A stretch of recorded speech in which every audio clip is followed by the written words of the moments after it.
পৃথিবীতে ইবাদতের জগতে সবচেয়ে শক্তিশালী ইবাদত হলো দান। সালাত আদায় করে জান্নাত পাওয়া যায়, জান্নাত কিনা যায় না। হজ করে জান্নাত পাওয়া যায়, জান্নাত কিনা যায় না।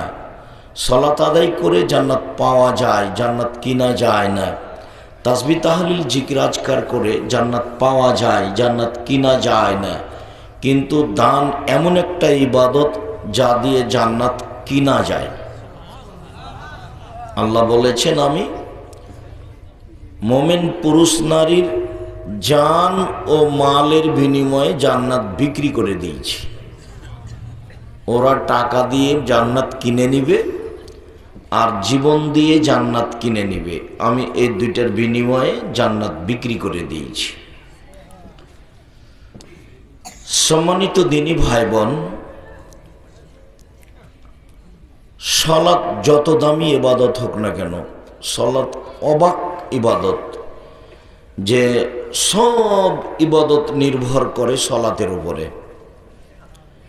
যদি সালাত কবুল হয় তাহলে বাকি ইবাদত কবুল হবে, আর যদি সালাত কবুল না হয় তাহলে বাকি ইবাদত বাতিল বলে গণ্য হবে। আল্লাহর নবী বলছেন যে আসসালাতু সালাসাতু আসলাসিন, সালাত হলো 3 ভাগে বিভক্ত।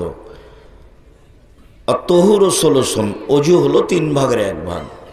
আর রুকু ও সলসন, রুকু হলো 3 ভাগের 1 ভাগ। আর সজুদ ও সলসন, সিজদা হলো 3 ভাগের 1 ভাগ। ফমান আদাহা বিহাক্কিহা কবিলাত সালাতুহু কবিলা সায়রা আমালিহি, যে এইগুলি ঠিক ঠিক আদায় করবে তার সালাত কবুল করা হবে এবং সব ইবাদত কবুল করা হবে। ওয়াইন রুদ্দাত আলাইহি সালাতুহু, যদি সালাত তার উপরে প্রত্যাখ্যান করা হয়, তার যদি সালাত না থাকে, সালাত যদি বাতিল হয়, তো রুদ্দ আলাইহি সায়রা আমালিহি, তাহলে সব আমল বাতিল হবে। সালাত এমন একটি ইবাদত, নামাজ এমন একটি ইবাদত যার উপরে নির্ভর করে অন্যান্য ইবাদত। আরও অবাক যে সব ইবাদতেই ছাড় আছে। ছাড়, সমস্যা মানে, সমস্যা বুঝে।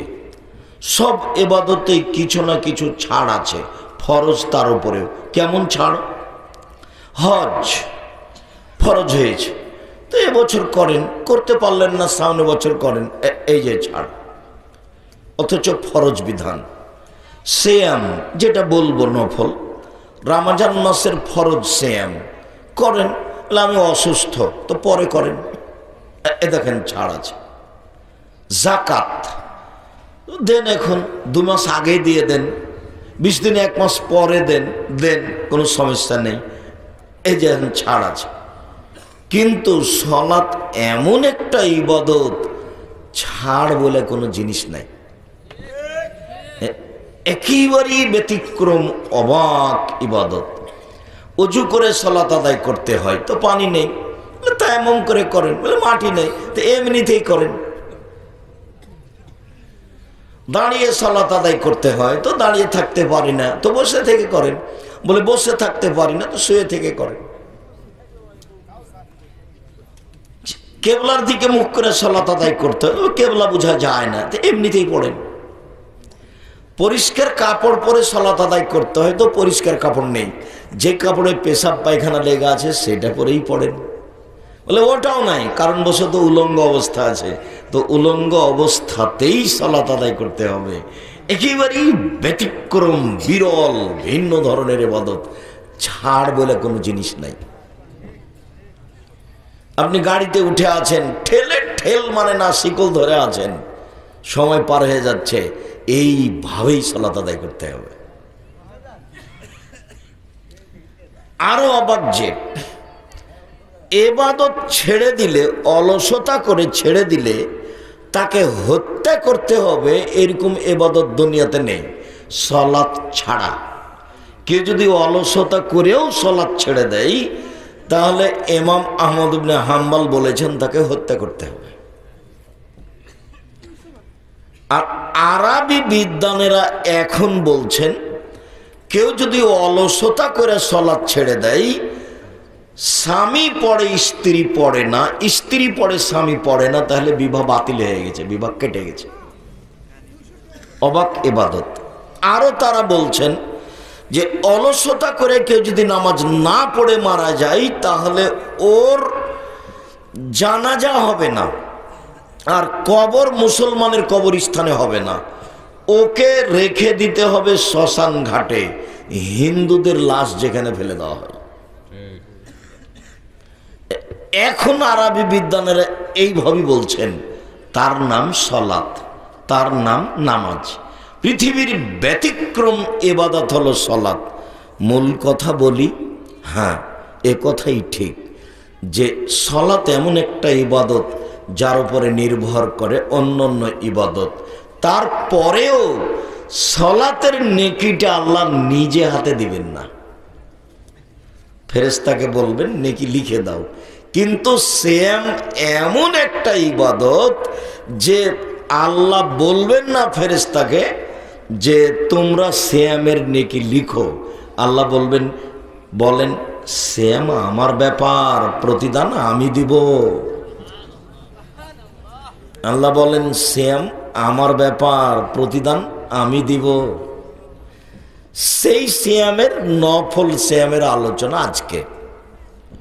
পুরুষ নারী আপনারা যেখানে যারা আছেন, অল্প সংখ্যকই মানুষ, তার উপরে দয়া করে ভদ্রতা বজায় রেখে কোনো প্রয়োজন আমাকে না দেখিয়ে কিছুক্ষণ সময় কথা শোনেন, আপনার কিছু না কিছু উপকার করবই করব ইনশাআল্লাহ।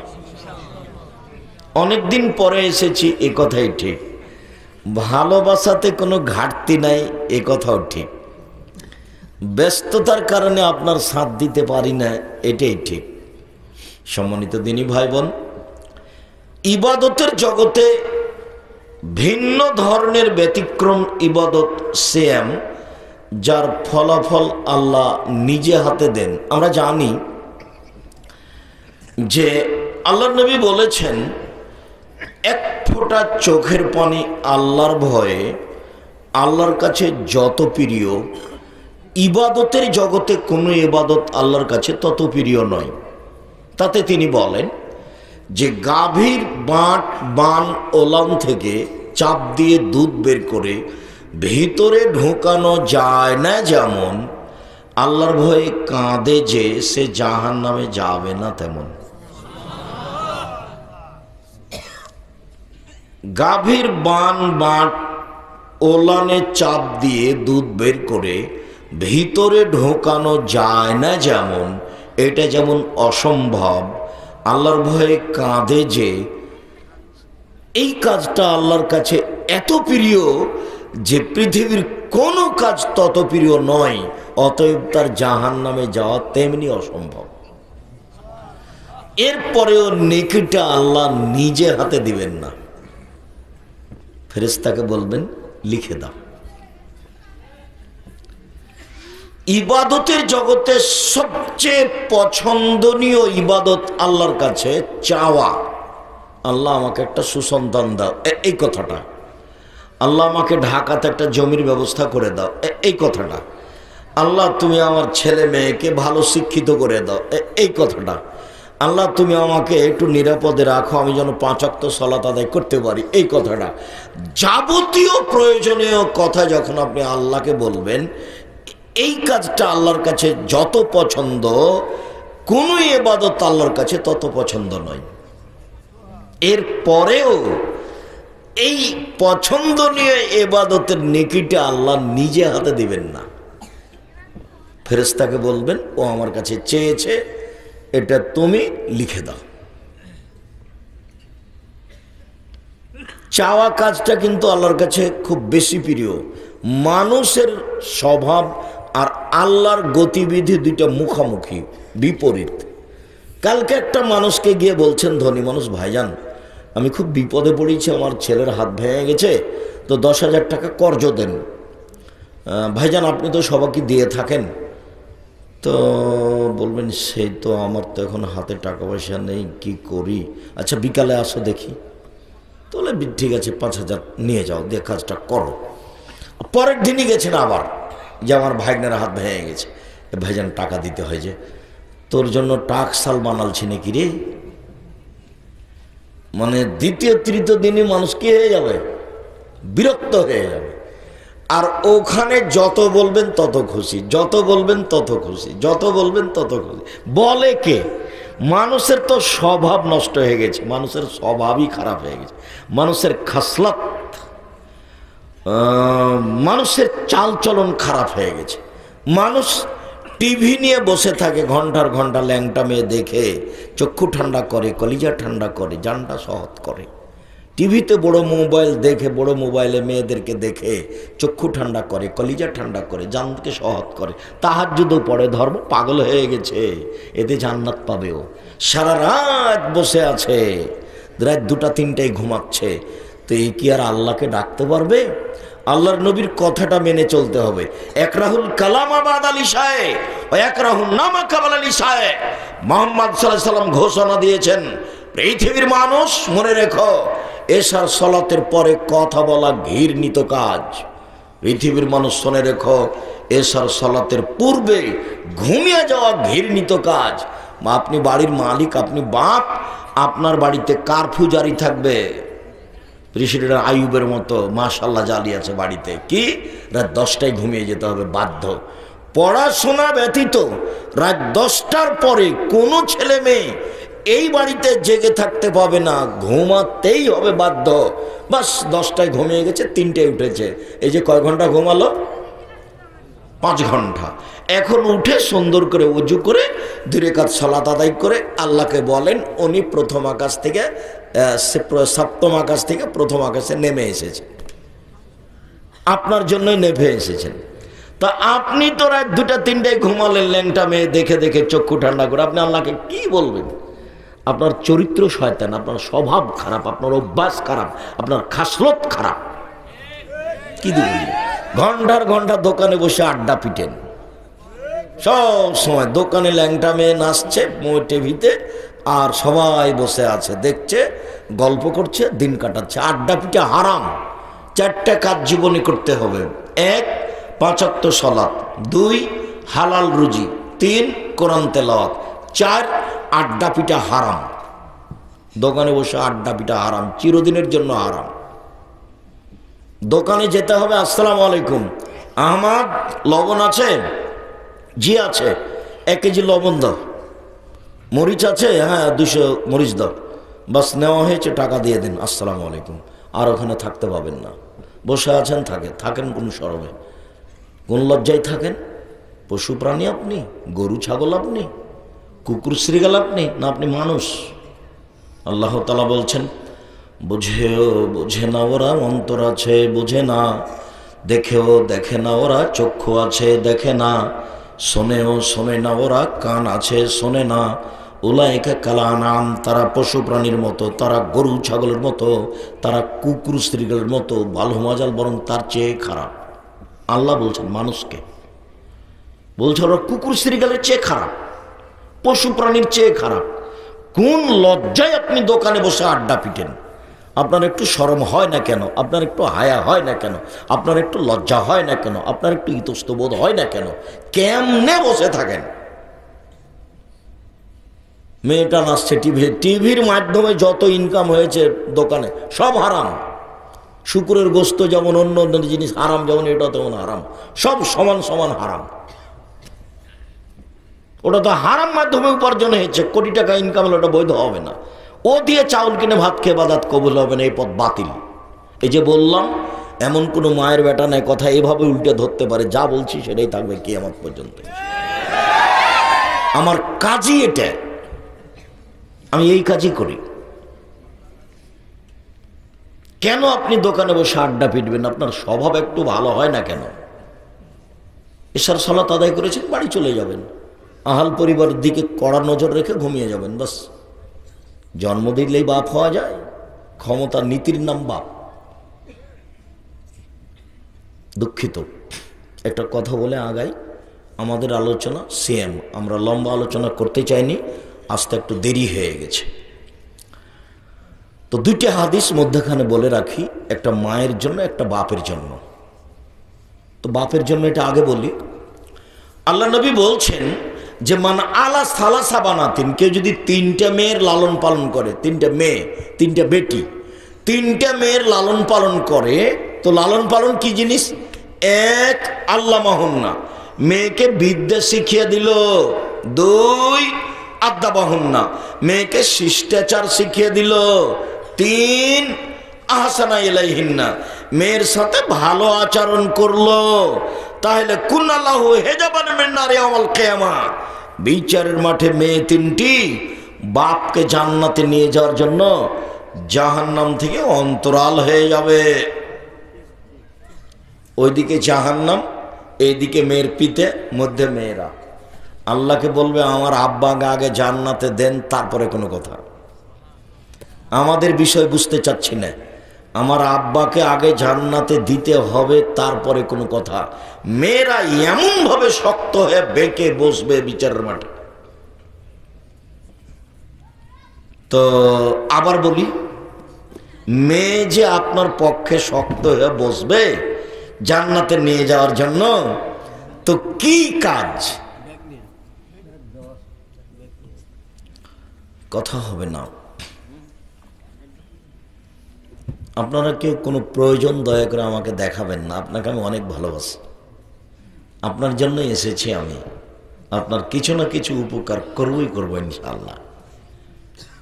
জীবনে কোনোদিন কেসা কাহিনী বলিনি, আজকে বলতে হবে এমনটা হিসাব করিনি। তো কিভাবে মেয়ে লালন পালন করতে হবে? 1, বিদ্যা শিখিয়ে দিল। 2, শিষ্টাচার শিখিয়ে দিল। শিষ্টাচার যে কি জিনিস? শিষ্টাচার তো এখন মনে করছে মানুষ যে ঘোড়ার ডিম। কেন? ঘোড়ার ডিমও দেখা যায় না, শিষ্টাচারও দেখা যায় না। শিষ্টাচার কি জিনিস? শিষ্টাচার কাকে বলে? আল্লাহর নবী যে বলছেন 1, বিদ্যা শিখিয়ে দিল। 2, মেয়েকে শিষ্টাচার শিখিয়ে দিল। 3, মেয়ের সাথে ভালো আচরণ করলো। 4, তাহলে মেয়েরা বিচারের মাঠে বাপকে জান্নাতে নিয়ে যাওয়ার জন্য বেঁকে বসবে। মনে থাকবে না মনে হয়? 1, বিদ্যা। 2, শিষ্টাচার। 3, ভালো আচরণ। মনে থাকে না কেন? ভালো আচরণ মানে মেয়ের সাথে কোনো সময় খাস্টা মেস্টা আচরণ করতে পারবেন না। আম্মু বলে ডাকতে হবে, আদর করতে হবে, এই কথাই ঠিক। আব্দুর রাজ্জাক সাহেব, আগেরটাও ঠিক আছে, পরেরটাও ঠিক আছে, শিষ্টাচার কি আব্দুর রাজ্জাক সাহেব বলেন না, একটু আমল করতে পারি আর না পারি। হ্যাঁ ঠিক আছে, তা বলি। 1 মিনিট, শিষ্টাচার কি জিনিস? আল্লাহর নবী বলছেন সব নবীর শিষ্টাচার 10টি, সব নবীর বৈশিষ্ট্য 10টি, সব নবীর খাসলাত 10টি, সব নবীর অভ্যাস 10টি। 1, মোচ কেটে ফেলতে হবে, চাচা যাবে না। 2, দাড়ি বড় করতে হবে, ছোট করা যাবে না, চেঁচে ফেলা যাবে না। 3, পেশাব পায়খানার পরে পানি দিয়ে পবিত্রতা অর্জন করতে হবে। ঢেল টিস্যু পেপার আগে পরে পানি, এ কথা মিথ্যে, এতে নবীর উপরে অপবাদ লাগানো হবে। 3, পেশাব পায়খানার পরে পানি দিয়ে পবিত্রতা অর্জন করতে হবে। আগে ঢেল টিস্যু পেপার পরে পানি, এ কথা মিথ্যে। পানি নেই তখন ঢেল টিস্যু পেপার, এইটা সুন্নাত। 40 কদম হাঁটা নোংরামি, পায়ের উপরে পা উঠানো খক খক করে কাশা শরীয়ত বহির্ভূত কাজ। আবার যদি পায়ের উপরে পা উঠাতেই হয়, খক খক করে কাশতেই হয়, যদি 40 কদম হাঁটতেই হয়, তা আমি পুরুষ মানুষ, আমি ঢেল টিস্যু পেপার নিয়ে 40 কদম হাঁটলাম, পবিত্রতা অর্জন করলাম, আমি জান্নাতে চলে যাব, আমার বউকে জান্নাতে যাওয়া লাগবে না?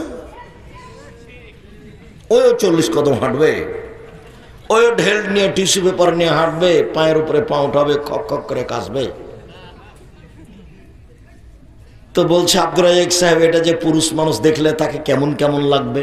তো পুরুষ মানুষ যখন এমন করে, তখন মহিলা মানুষ যদি দেখে তাকেও কেমন কেমন লাগে। তার মানে এটা শরীয়ত নয়। সাথে সাথে এইটা কেন, 40 কদম কেন, 40 ঘন্টা পরে যদি টিস্যু পেপার ফেলে দেয়